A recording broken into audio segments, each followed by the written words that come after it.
साक्षात भगवान ब्रह्मदेव का वो सबसे शक्तिशाली पुत्र, जिसने स्वयं नारायण को ही युद्ध के लिए ललकार दिया था। और अपने आराध्य से दो दो हाथ करने की इसी भयंकर प्यास में इस महान योद्धा ने एक अंधेरी गुफा में पूरे 2 युगों तक इंतजार किया। और फिर द्वापर युग में भगवान कृष्ण के साथ शुरू हुआ 28 दिनों का सबसे खौफनाक महायुद्ध। कहानी आरंभ होती है सत्य युग से, जब ब्रह्मा जी के जम्हाई लेते समय उनके मुख से एक अत्यंत शक्तिशाली बालक का जन्म हुआ, जाम्बवंत।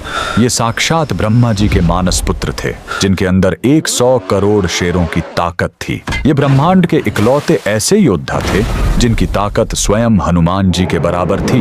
इनकी असीम शक्ति का अंदाजा इसी बात से लगाया जा सकता है कि जब वामन अवतार में भगवान ने अपने 3 कदमों में पूरा ब्रह्मांड नाप दिया था, तब जाम्बवंत जी ने अपनी जवानी के जोश में उस विशाल काय वामन भगवान की 21 बार परिक्रमा कर ली थी। फिर आया त्रेता युग। जाम्बवंत जी ने भगवान राम की सेना का साथ दिया। पूरे रामायण काल में साक्षात नारायण के अलावा कोई ऐसा पात्र नहीं था जो जाम्बवंत जी से युद्ध लड़ सके। ये वही थे जिन्होंने हनुमान जी का मार्गदर्शन किया और उन्हें उनकी भूली हुई शक्तियों की याद दिलाई। लंका विजय के बाद जाम्बवंत जी ने अपने आराध्य श्री राम को ही युद्ध के लिए चुनौती दे दी। भगवान राम मर्यादा पुरुषोत्तम थे, इसलिए उन्होंने मुस्कुराकर कहा, इस युग में नहीं ऋक्षराज, जब मैं द्वापर युग में कृष्ण बनकर आऊंगा तब तुम्हारी ये युद्ध की इच्छा जरूर पूरी करूंगा। बस इसी एक युद्ध के इंतजार में जाम्बवंत जी गुजरात के पोरबंदर में स्थित राणावाव की इस खौफनाक गुफा में चले गए और युगों तक अपने प्रभु का इंतजार करने लगे।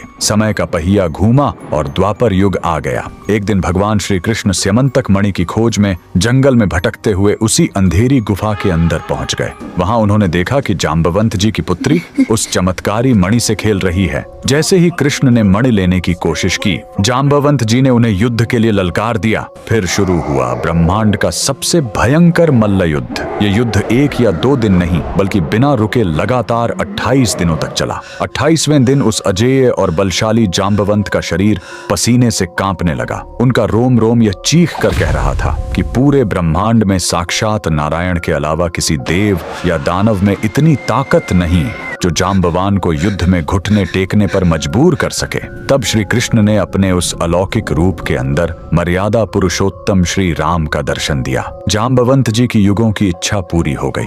वो रोते हुए अपने प्रभु के चरणों में गिर पड़े, उनसे माफी मांगी और अपनी पुत्री का विवाह भगवान श्री कृष्ण से करवा दिया। गुजरात के पोरबंदर की जाम्बुवंत गुफा आज भी इस महायुद्ध का जीता जागता प्रमाण है। अगर आप भी भगवान राम और कृष्ण की इस अद्भुत लीला को मानते हैं तो कमेंट में जय श्री राम जरूर लिखें।